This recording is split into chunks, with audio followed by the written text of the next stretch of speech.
Alkisah, hiduplah seorang pemuda Madinah yang pekerjaannya sebagai penggali kubur. Selain dia bertugas menggali kubur ketika ada warga yang meninggal dunia, dia juga sering mencuri barang-barang berharga yang dikuburkan bersama jenazah. Pencurian ini dilakukan ketika keluarga jenazah pergi meninggalkan areal pekuburan. Setelah ditimbun tanah, dia gali kembali kuburan itu demi bisa mengambil barang berharga yang ikut dikuburkan bersama jenazah.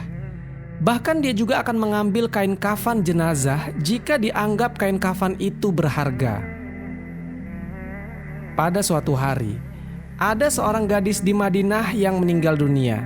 Gadis ini terkenal dengan kecantikannya yang luar biasa di kota itu. Di samping kecantikannya itu, gadis ini juga sangat solehah dan pandai menjaga diri. Semasa hidupnya, banyak laki-laki yang naksir dengan gadis cantik ini. Suatu hari, ketika gadis ini meninggal dunia, si pemuda penggali kubur ini memulai aksi bejatnya. Begitu suasana pemakaman sudah sepi, dia menggali kembali kuburan gadis itu. Pertama-tama, dia ambil kain kafannya. Pada saat membuka semua kain kafan si gadis, maka terlihatlah kecantikan wajah dan tubuh dari gadis itu, hingga membuat mata si pemuda terpesona karena melihat begitu indahnya tubuh jenazah si gadis. Tanpa berpikir panjang, pemuda penggali kubur itu pun langsung melampiaskan syahwat bejatnya kepada jenazah gadis tersebut. Setelah itu, pemuda ini menutup kembali kuburan itu dan pulang ke rumahnya. Namun setelah melakukan hal tersebut, dia merasakan seperti dikejar-kejar dosa, dan hal itu membuatnya sangat gelisah. Akhirnya pada suatu hari, pemuda ini berniat untuk menemui Rasulullah SAW di Madinah. Di sana dia ketemu dengan Umar bin Khattab. Setelah mengucapkan salam kepada Umar, dia kemudian bertanya dengan cemas dan hati-hati.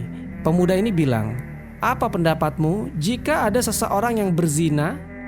Kemudian dengan tegas Umar menjawab, "Jika dia sudah menikah, dia harus dirajam sampai mati. Jika belum pernah menikah, maka akan dicambuk 100 kali dan diusir dari kampung selama 1 tahun." Lalu pemuda ini bertanya lagi, "Lalu bagaimana jika ada orang yang menzinahi mayat dan orang itu belum menikah?" Umar pun terdiam mendengarnya. Bulu kuduknya berdiri mendengar pertanyaan pemuda itu. Maka Umar berkata, "Sungguh keterlaluan. Aku tak bisa membayangkan sebesar apa dosanya orang itu. Memangnya siapa yang berani melakukan perbuatan keji seperti itu?"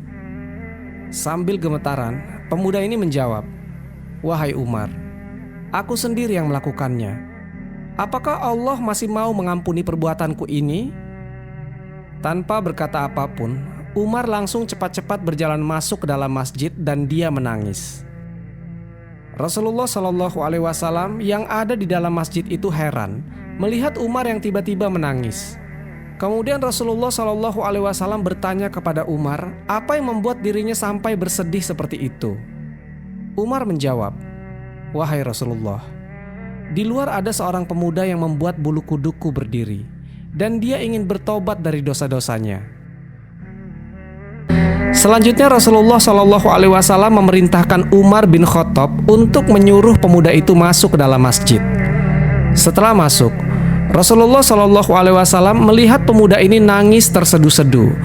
Kemudian Rasulullah pun bertanya, "Wahai anak muda, kenapa engkau menangis?" Pemuda itu menjawab, "Ya Rasulullah, aku ini terlalu banyak dosa. Aku takut jika Allah akan marah besar kepadaku." Rasulullah SAW bertanya, "Apakah engkau telah menyekutukan Allah? Atau engkau telah membunuh orang yang tidak bersalah?" Si pemuda menjawab, "Tidak ya Rasul, aku tak pernah melakukan kedua hal itu." Rasulullah SAW berusaha menghibur anak muda itu. "Ketahuilah anak muda, Allah akan mengampuni dosa-dosamu sekalipun dosamu sebesar 7 lipat langit dan bumi. Apakah dosamu sebesar Ummul Kursi?" Si pemuda menjawab, "Bahkan lebih besar dari itu ya Rasul." Rasulullah SAW bertanya, "Apakah dosamu sebesar Arsy?" Sambil menangis, pemuda itu menjawab, Kukira lebih besar dari itu ya Rasul.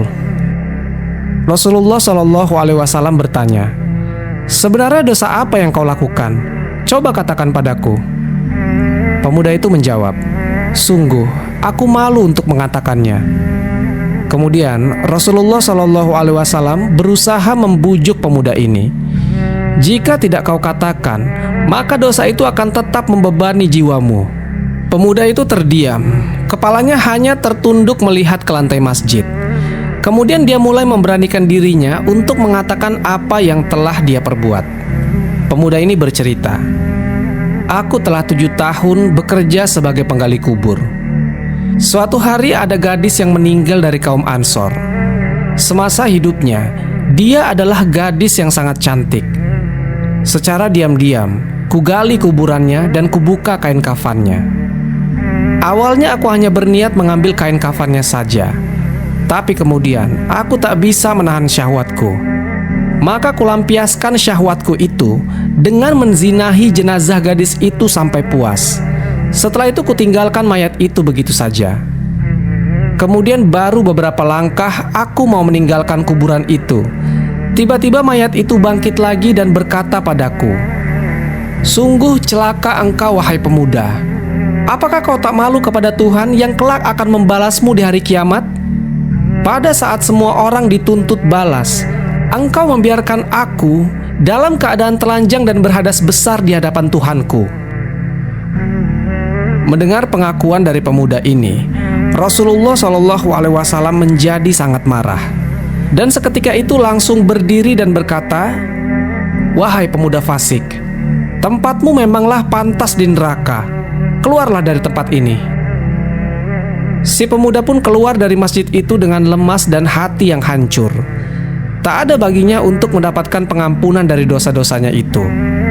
Sebenarnya saat itu dia betul-betul ingin bertobat kepada Allah Subhanahu wa Ta'ala.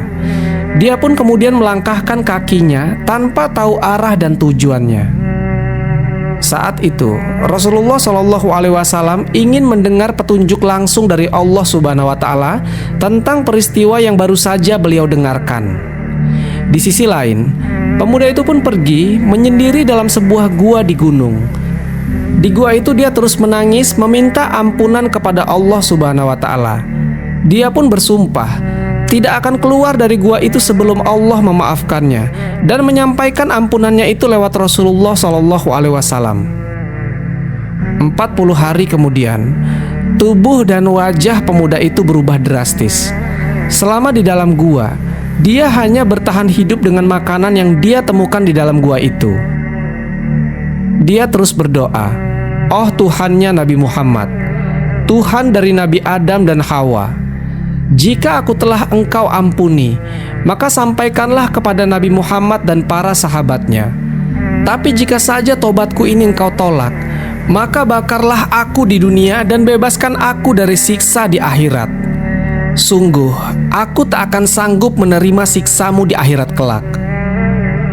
Tak lama dari itu, Allah Subhanahu wa Ta'ala mengutus malaikat Jibril untuk menemui Rasulullah Shallallahu Alaihi Wasallam. Kemudian malaikat Jibril bertanya, wahai Rasulullah, Allah menitipkan salam kepadamu. Dan Allah bertanya, apakah engkau yang menciptakan makhluk? Rasulullah Shallallahu Alaihi Wasallam menjawab, Allah Subhanahu wa Ta'ala lah yang menciptakan aku dan semua makhluk. Jibril berkata, apakah engkau yang memberi rezeki kepada mereka?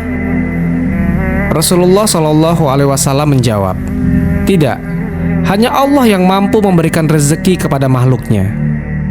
Malaikat Jibril bertanya, maka apakah engkau yang menerima tobat mereka? Atau engkau yang menghukum mereka atas dosa-dosa mereka? Rasulullah Shallallahu Alaihi Wasallam menjawab, Maha suci Allah yang maha memberi pengampunan. Malaikat Jibril berkata, wahai Rasulullah, Allah berfirman, maafkanlah hambaku karena Allah telah mengampuninya. Kemudian Rasulullah Shallallahu Alaihi Wasallam memanggil pemuda itu dan memberitahu kepadanya bahwasanya Allah Subhanahu Wa Ta'ala telah mengampuni dosanya dan telah menerima tobatnya. Tak lama dari itu, pemuda ini pun meninggal dunia. Dan juga orang-orang yang apabila mengerjakan perbuatan keji atau menganiaya diri sendiri, mereka ingat akan Allah, lalu memohon ampun terhadap dosa-dosa mereka. Dan siapa lagi yang dapat mengampuni dosa selain daripada Allah?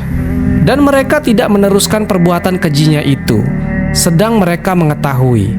Al-Quran Surat Ali Imran ayat ke-135. Wallahu a'lam bishawab. Semoga kisah ini bermanfaat. Lebih dan kurangnya mohon dimaafkan. Yang benar datangnya dari Allah Subhanahu wa Ta'ala. Khilaf atau keliru itu datangnya dari saya pribadi sebagai manusia biasa. Sampai ketemu di kisah-kisah seru yang penuh makna selanjutnya. Saya akhiri. Wassalamualaikum warahmatullahi wabarakatuh.